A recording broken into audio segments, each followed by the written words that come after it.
Bueno, buenas noches a todos los que nos acompañan, en este caso Magda. Eh, en la sesión de hoy, del 7 de noviembre de 2017, siendo las 8:04 de la noche, pues vamos a dar inicio a la misma.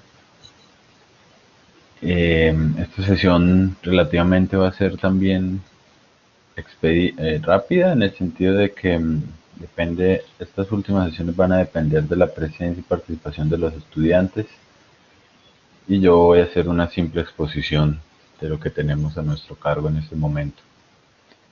Entonces, los actos fallidos, pero antes vamos a mencionar el problema con la joven homosexual. El punto con el taller de la joven homosexual, como pudieron ustedes observar tanto en el chat anterior como en las instrucciones dadas y en los diferentes lugares en donde se pudo mencionar lo mismo, tenía como objetivo no solo la exposición, el resumen del texto, sino que ustedes pudieran reflexionar, como se les insistió tanto en el foro como en los mensajes y en la misma actividad respecto a este caso, ¿sí? Reflexionar es que ustedes pudieran desentrañar los sentidos que este caso tenía a partir del uso que ustedes pudiesen realizar de las herramientas que hemos ganado a lo largo de las unidades anteriores. Que pudiesen, por ejemplo, articular el problema de la joven homosexual con la teoría de la perversión y de la plasticidad que hay entre deseo y objeto, que pudieran también, por ejemplo, tematizar de alguna forma que el problema de la castración que tuvo en la joven homosexual, se trataba de poder utilizar estas herramientas para desentrañar los aspectos del caso. Algunos lo hicieron efectivamente de una forma similar, otros simplemente resumieron. No se trata de resumen, eh, nunca se va a tratar de resumen nunca se ha tratado de resumen en estas actividades, sino de reflexión, como ya se había mencionado hace bastante en uno de los foros. Y otros simplemente trataron de hacer algo en donde no había un horizonte, un norte en su exposición. Sin embargo, se evidencia que el trabajo grupal contribuye a su mejor comprensión de los textos y de los trabajos, por lo cual el siguiente trabajo, el presente, los actos fallidos, se sugiere que también se pueda realizar en un grupo de máximo 4 personas. Esta se sugiere, si usted lo quiere hacer individualmente, también lo puede realizar individualmente, pero el realizarlo entre varios compañeros le va a permitir a usted eh, poder reflexionar de manera más profunda sobre los problemas que nos presentan en este caso los actos fallidos. Recuerde que se debe remitir a lo que dicen los textos o los 2 videos que ya dejamos en el aula sobre los actos fallidos y que son apropiados para su aprendizaje. No vaya, por ejemplo, a buscar en Google qué son los actos fallidos, porque van a aparecer unas definiciones determinadas que no aparecen en la lectura. Entonces se propone es una reflexión a partir de la lectura. Si se encuentran estas otras cosas que pueden ser ciertas o no dentro de la lectura, pues no vamos a cumplir con los objetivos de reflexionar al partir del texto que tenemos. Acá lo digo porque en algunos trabajos de la joven homosexual se presentaban tematizaciones que no se han siquiera rozado en nuestra lectura y que se dejaban en estos trabajos de manera ambiguamente mencionada, ¿sí? Entonces, por favor, se trata de que con sus compañeros de grupo, si es que decide hacerlo grupalmente, pueda usted elaborar una reflexión respecto a estas temáticas a partir de las preguntas que se le proponen en la actividad. Se sugiere entonces un trabajo colaborativo para posibilitar un proceso de aprendizaje mucho más adecuado. Ya en el foro que tenemos como última actividad de esta unidad, sí será individual. A cada uno se le da como siempre la retroalimentación del trabajo. Entonces el de la joven homosexual ya vamos en descalificándolo y pues se ha dado la retroalimentación necesaria. Pasamos entonces al problema de los actos fallidos. Prácticamente recorrimos un gran conjunto de aspectos en las unidades anteriores para finalizar como en la cereza del pastel, digamos, con el problema de la joven homosexual. Allí se quería hacer la aplicación justamente de todo lo que se observó en las unidades que antecedían a la misma. De aquí en adelante vamos a tematizar dos aspectos que son importantes en la consideración de la psicología en la vertiente psicoanalítica. Primero de ellos son los actos fallidos.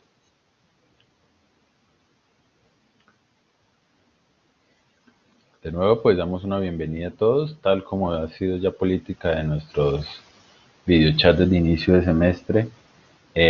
Vamos a hacer una exposición, ya la acabamos de hacer.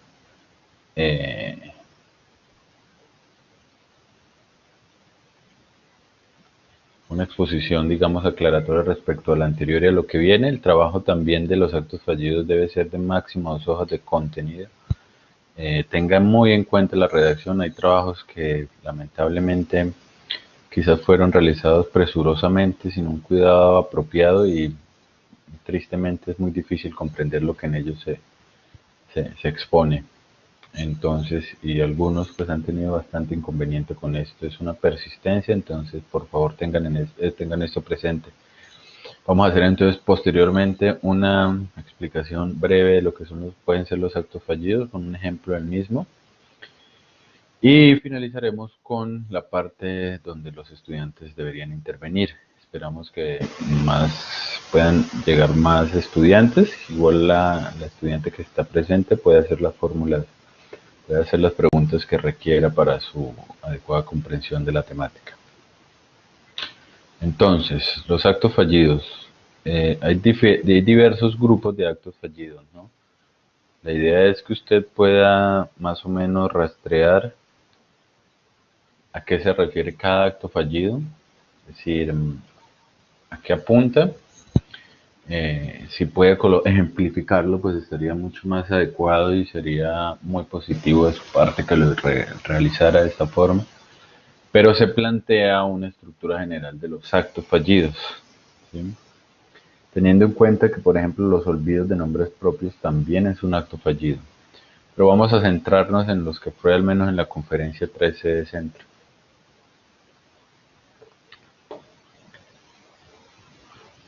Que son, digamos, los más usuales y alrededor de los cuales gira uno de los ejemplos que propone el profesor Mario Elkin en sus videos. Se supone que, por ejemplo, como evidenciamos aquí en esta fotografía, hay un pensamiento originario que la persona va a llevar a cabo o va a realizar va a proferir cierto pensamiento dentro de su discurso. Entonces se supone que tiene que salir algo ordenado, así como un paisaje, como pueden ver ustedes acá. Esta es la suposición de la cual se parte, es decir, que hay una legalidad en la cual interviene lo que ya vamos a ver. Entonces hay un pensamiento originario, hay una palabra que originalmente el sujeto quiere decir. Esta flecha que observan acá es la misma que hemos visto en diferentes sesiones. Hay algo que sale, irrumpe y modifica, ¿sí? Viene, irrumpe, golpea, digamos, a este paisaje, a este pensamiento originario, lo que el locutor quiere decir originariamente, lo golpea, lo modifica. Ese pensamiento modificado por un algo, ustedes se encargarán de poder estructurar qué es este algo, que queriendo salir a la luz, modifica este pensamiento originario y lo distorsiona. ¿Mm? Los casos pues que da Freud en estas dos conferencias son casos delimitados a los equívocos tanto del habla, de la escritura o de la lectura. Recuerden también que Freud es alemán, es austriaco, habla alemán, pues principalmente escribe en alemán, y la mayoría de casos y ejemplos que da son casos y ejemplos de equivocaciones del idioma alemán. Es un poco complicado esta cuestión porque no se logra entender, como no somos alemanes, con toda esta gama de situaciones que se plantean. Sin embargo, la estructura es esta, un pensamiento originario que es modificado por el golpe de algo que quiere salir a la luz y que en esa modificación distorsiona el pensamiento original creando algo nuevo. ¿Sí?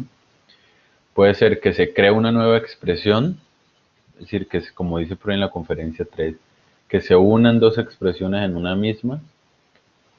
Eh, Quizás a alguno de ustedes se le ocurra algún ejemplo para ello mismo. Puede ser que se modifique una expresión, que se cambie una expresión del pensamiento originario por una expresión homófona del pensamiento que quiere salir a la luz, como vamos a ver en el ejemplo que nos da el profesor Mario Belkin, que nosotros traemos acá. Puede ser que esto ocurra, entonces hay diferentes formas de estas modificaciones, Freud las menciona igualmente, a partir de las cuales se puede generar esta modificación, esta distorsión de un pensamiento originariamente ordenado según el yo, digamos.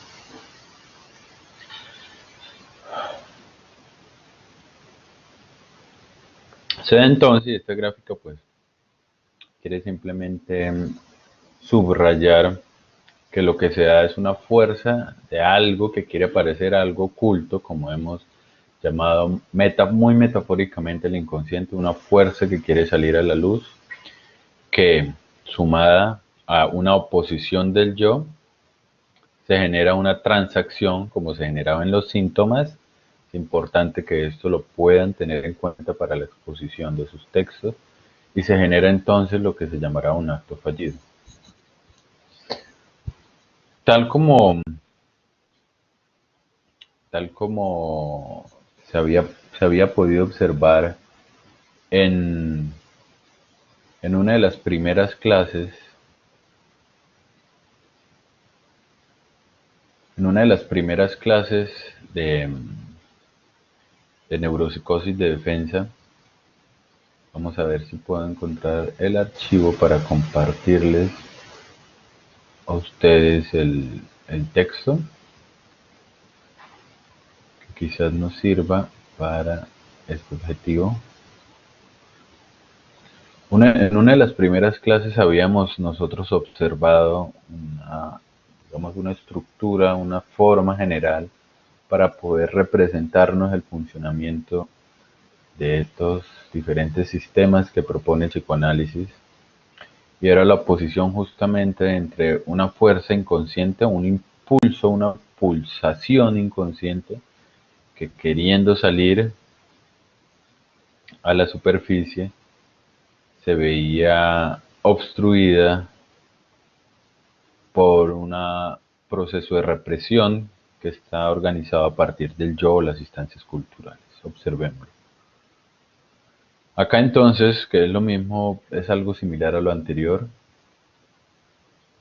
aparece una fuerza inconsciente que quiere salir, aparece el yo o la instancia de represión que golpea esta fuerza, y en ese golpe, en esa represión que se genera para que esta fuerza no continúe hacia el exterior, se generaba acá el síntoma. ¿Sí? Esto es como un acuerdo que se llega entre yo e inconsciente para que lo inconsciente pueda salir, pero deformado.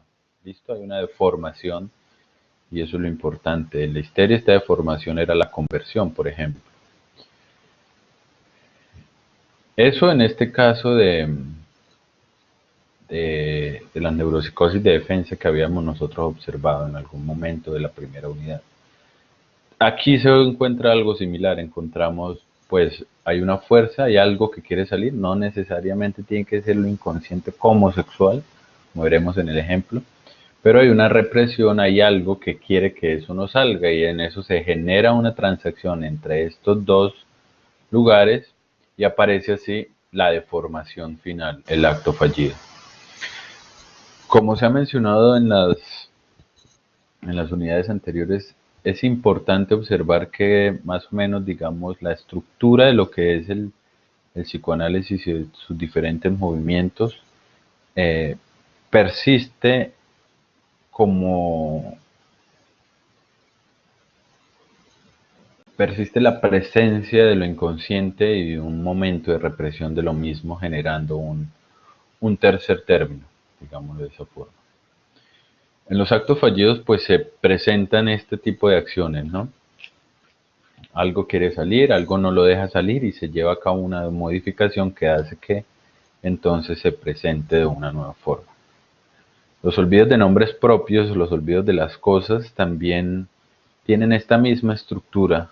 ¿Sí? Quizás en los olvidos de nombres se evidencia un poco más la represión que tiene allí lugar, pero en las equivocaciones orales, que es las que son más comunes y más evidentes al menos, se evidencia esta estructura. El ejemplo que nos trae el profesor Mario Elkin, y pues al cual los invito a que ustedes puedan observar, encontramos que uno de los candidatos de cierta corriente ideológica de Colombia, queriendo decir, el pensamiento original es, de esta manera fue que se decidió la elección, la reelección, ese es el pensamiento originario. De esta manera fue que se decidió la reelección, esto olvidémoslo aquí un momento.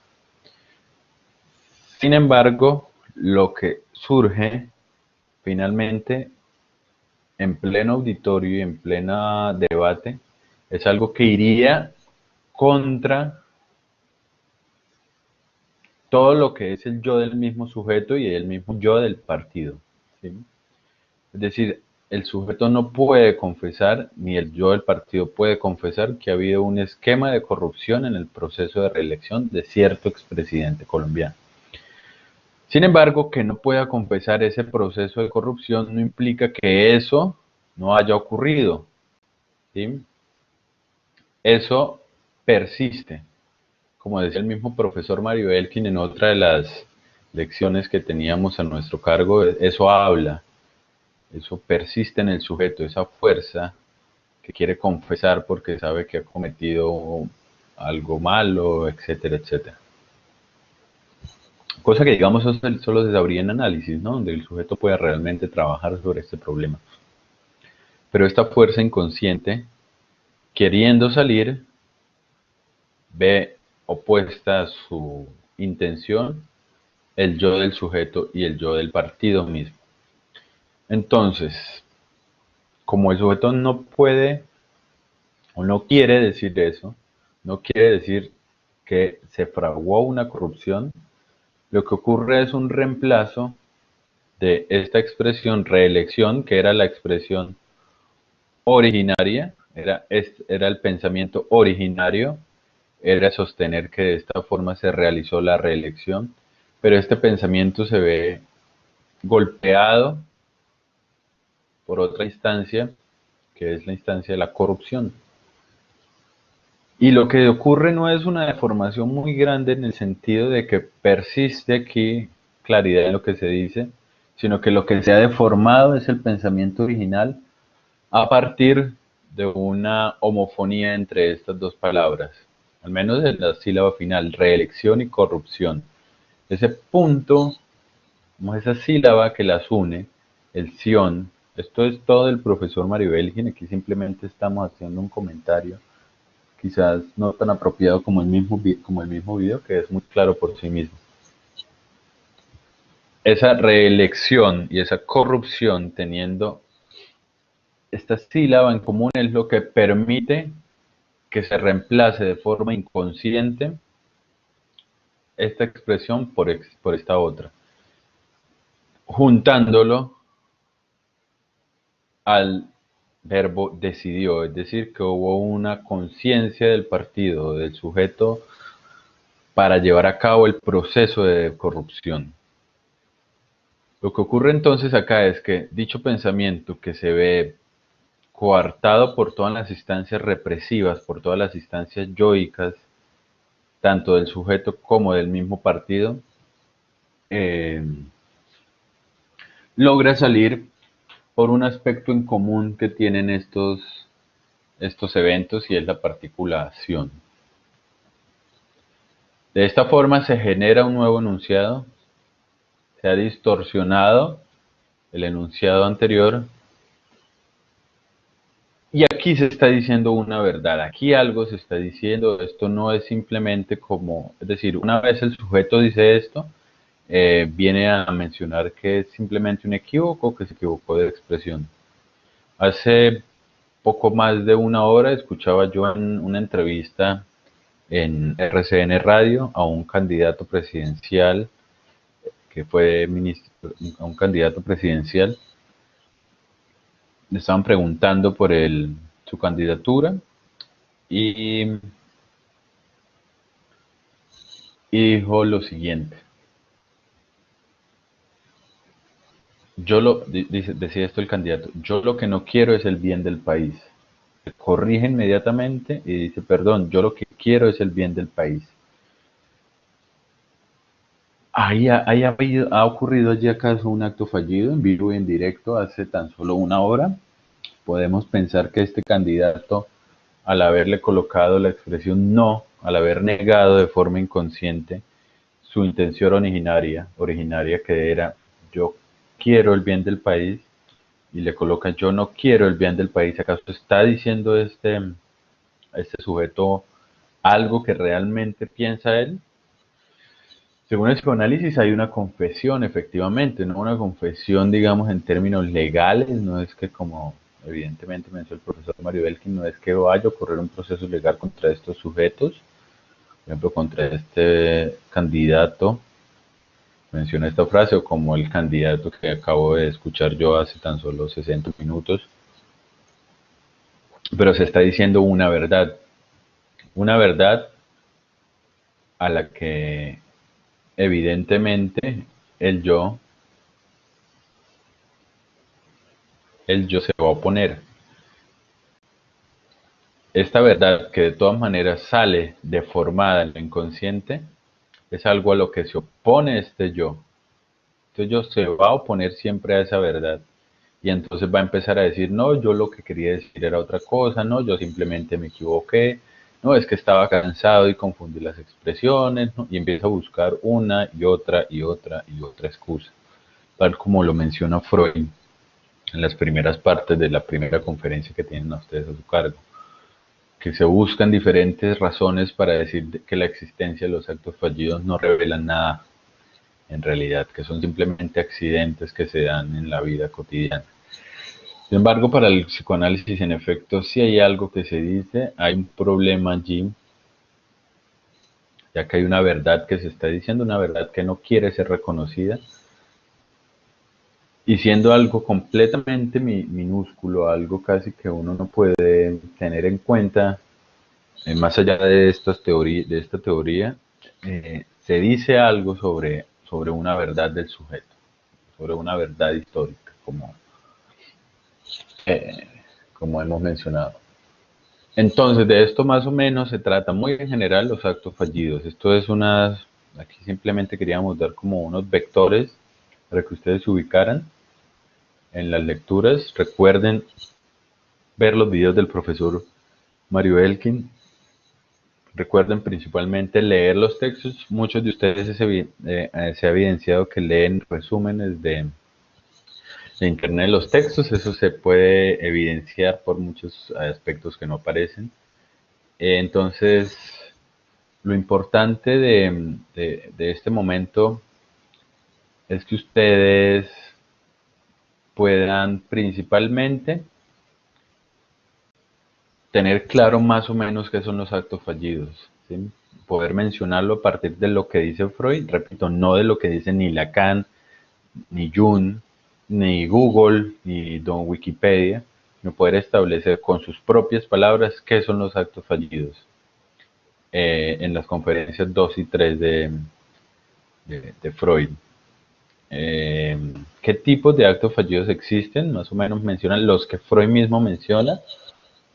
Por ejemplo, toda esta idea de que dependiendo de la forma en que las palabras se relacionen una con otra, se llevan a cabo ciertos tipos de actos fallidos. Entonces, está como la que vimos ahorita, que una sílaba que es común permite la modificación en reemplazo de una palabra por otra, pero también hay casos en donde una palabra entera o dos palabras se pueden convertir en una sola palabra, llevando hacia una nueva incomprensible expresión. Y que pues puedan resolver cuál es la relación entre lo inconsciente y estos actos fallidos y cuál es el papel de la represión de los actos fallidos. Hemos tratado de dar estos vectores acá en estas sesiones. Eh, entonces, esperamos que sea un poco claro lo que nos aparece y podemos dar por finalizado esta parte del video chat. Magdalena, observo que me dice que no puede hablar porque el chat aparece desactivado. Magdalena no sabría. ¿Está ahí todavía? Listo. Lo voy a convertir en. A ver. Magdalena, si quiere, puede mirar a ver si el micrófono está activado o activarlo en el caso de que no esté. Y si tiene alguna duda o algo, la podemos escuchar en estos momentos. Si no, también estoy aquí por el aula, entonces podría yo leer un mensaje si tiene algún mensaje en el aula. Mire, ahí ya. Listo, Magdalena.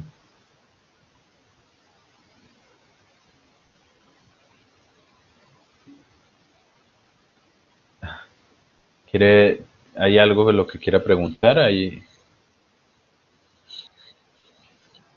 ¿O todo está relativamente claro hasta el momento?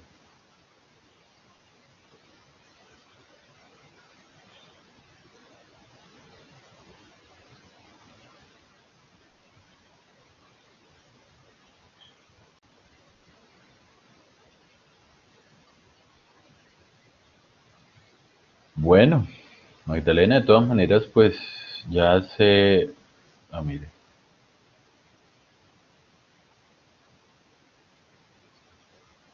Sí, Magdalena. Magdalena dice, profe, lo que puedo entender de los actos fallidos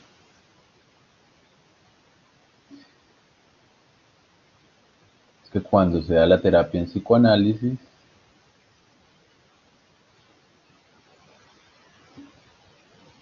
es que el paciente saca la verdad. Sí, como decía el profesor Mario Elkin, es el paciente el que en la asociación libre puede ir como tejiendo todos los componentes de la verdad que están en su acto fallido. Nosotros podemos suponer como lo que está queriendo decir el paciente, ¿no? Lo que está queriendo decir un acto fallido, suponerlo, tal como Freud lo supone en ciertos ejemplos de actos fallidos que da, pero en efecto, muy bien, gracias por su énfasis. Es el paciente el que en la asociación libre construye todos los nudos que le pueden llevar a que él reconozca una verdad que se, que se presente en un acto fallido.